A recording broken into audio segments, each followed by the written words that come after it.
अगर आप ही अपने घर बनाने के लिए एक अच्छी लैंड को परचेज कर रहे हैं तो कुछ ऐसे चेकलिस्ट हैं जो कि मैं आपको आज की वीडियो में बताऊंगा। उन पॉइंट्स को अगर आप ध्यान रखते हैं अपने घर में लैंड को परचेज करने से पहले तो आप लोगों के लिए बहुत ही अच्छा रहेगा और बहुत ही अच्छे तरीके से जो है आप घर को बना भी पाएंगे और फ्यूचर के हिसाब से आपके लिए काफ़ी अच्छा रहेगा। तो चलिए शुरू करते हैं वीडियो को। सबसे पहला पॉइंट जो कि आपको ध्यान रखना वो है आपकी जो प्लॉट है उसकी टोपोग्राफी जो है वो आपको ध्यान रखनी है। टोपोग्राफी से मेरा मतलब है कि वो हिल पर है या फिर वो नॉर्मल प्लेन पे है। अगर वो हिल पे नहीं भी है तो वहाँ पर कितना स्लोप है, वहाँ पे वैली है कि नहीं है, और वहाँ पे बारिश का जो पानी है वो इकट्ठा होता है कि नहीं होता है।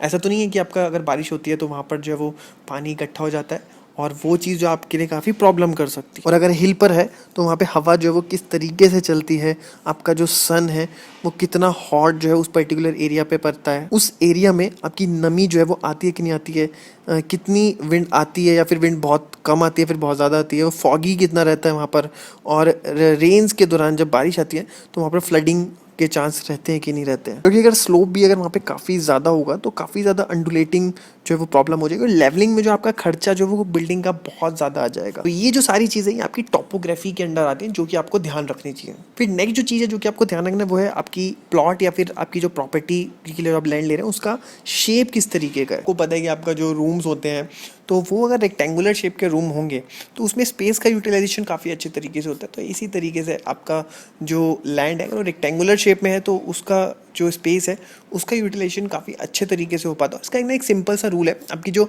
लेंथ है और उसकी जो चौड़ाई है, यानी कि आपकी जो भी लेंथ है उसको आप अगर उसकी चौड़ाई से डिवाइड करेंगे तो उसकी जो वैल्यू है वो 1 से लेकर के 1.5 के बीच में अगर आ रही है तो उसको हम कह सकते हैं कि काफ़ी अच्छा है।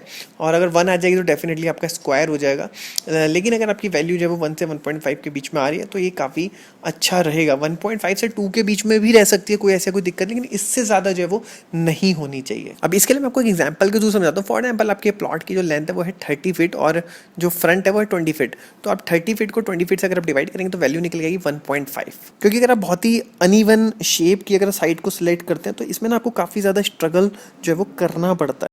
और अगर आप इंटीरियर्स और आर्किटेक्चर के काफ़ी सारे इंपॉर्टेंट टॉपिक्स को इजी वे में सीखना चाहते हैं इन डेप्थ तरीके से, लाइक आपको किचन डिजाइनिंग कैसे की जाती है, bathroom designing, interior design theme, colour combination rule, bedroom space planning, bathroom space planning, budget making thumb rules, आपके कलर कॉम्बिनेशन रूल और भी बहुत सारे इन डेप्थ कोर्सेज आपको जो है डिटेल में मिल जाएंगे। लिंक आपको डिस्क्रिप्शन में मिल जाएगा। बात करते हैं पॉइंट नंबर 3 के बारे में, जिसमें कि आपको जो नेचुरल जो सब सॉइल है उसका ध्यान रखना चाहिए। देखिए आपको पता है कि आपकी बिल्डिंग का जो भी वेट है वो फाउंडेशन में ही जाता है। तो इसके लिए आपको जो फाउंडेशन में जो आपकी जो सॉइल है उसके बारे में जो आपको पता होना चाहिए कि आपकी जो सॉइल है उसकी जो बेयरिंग कैपेसिटी है वो आपकी अच्छी होनी चाहिए। और ऐसा भी ना हो कि आपको बहुत डीप जा करके एक अच्छी सॉइल की जो है वो बेयरिंग कैपेसिटी मिले, क्योंकि इससे भी जो आपकी जो है वो कॉस्ट काफ़ी बढ़ जाएगी। फॉर एग्जाम्पल हम बात करें आपकी जो ब्लैक कॉटन सॉइल होती है तो उसमें एक्सपेंशन जो है वो काफ़ी ज़्यादा रहता है, जिससे कि आपकी बिल्डिंग में क्रैक आने के चांसेस जो है वो काफ़ी ज़्यादा रहते हैं। इस तरीके की सॉइल पे भी डिज़ाइन जो है वो डेफिनेटली हो जाता है, लेकिन उसकी कॉस्टिंग जो है वो काफ़ी ज़्यादा आ जाती है। और इसी के अपोजिट अगर आपकी जो सॉइल है वो काफ़ी ज़्यादा हार्ड है, फाउंडेशन को खोदने में भी जो है वो काफ़ी ज़्यादा खर्चा आपका बढ़ जाता है। लेकिन अगर आप एक मीडियम साइज रेजिडेंशियल बिल्डिंग बना रहे हैं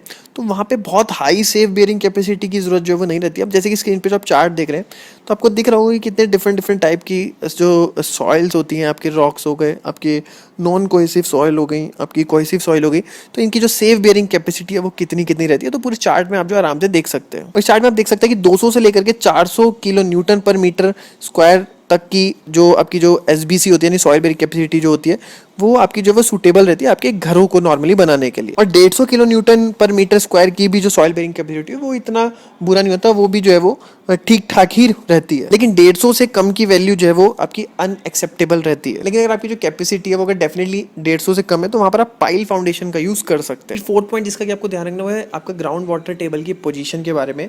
तो सिंपली रेनी सीजन में आपका जो ग्राउंड वाटर टेबल है वो बढ़ जाता है, तो वो इतना ना बढ़े कि आपकी फाउंडेशन तक या फिर ऊपर तक जो है वो आ जाए, जिससे कि काफ़ी ज़्यादा प्रॉब्लम जो आपको हो सकती है। क्योंकि अगर आपका वाटर टेबल जो है वो काफ़ी ज़्यादा होगा ना तो आपकी कैपिलरी एक्शन के थ्रू आपकी बिल्डिंग को जो है बहुत ज़्यादा हार्म पहुंचा सकता है। फिर फिफ्थ और काफ़ी कॉमन पॉइंट जो कि आप लोगों को पता होगा वो है आपकी आसपास जो है जो लैंड है उसकी फैसिलिटीज़ क्या क्या है। लाइक आपकी मार्केट हो गई, आपके बैंक्स जो है वो आसपास है कि नहीं है, आपकी बेसिकली जो मिडिल स्कूल एजुकेशन हो गई, आपके हॉस्पिटल्स हो गए, उनके लिए काफ़ी दूर तो नहीं जाना पड़ रहा है। साइड पर इलेक्ट्रिसिटी या फिर वाटर सप्लाई का तो प्रॉब्लम नहीं है। जो मोटरेबल रोड है वो आपके लैंड के पास ही होनी चाहिए। आपकी गैस सप्लाई भी जो है आजकल काफ़ी पॉपुलर है, तो वो भी जो है आपके लैंड के आसपास है कि नहीं है। तो ये कुछ बेसिक फैसिलिटीज़ का जो है आप ध्यान रख सकते हैं। फिर 6 पॉइंट जो कि आपको ध्यान रखना है वो है नेबरहुड का। तो आप जहाँ भी जो है आप लैंड परचेज कर रहे हैं तो सिमिलर बैकग्राउंड के पीपल जो है आपके होने चाहिए, और इकोनॉमिकल स्टेटस का भी जो है डिफरेंस जो है वो नहीं होना चाहिए। यही रीज़न है कि आपके जो हाउसिंग बोर्ड्स होते हैं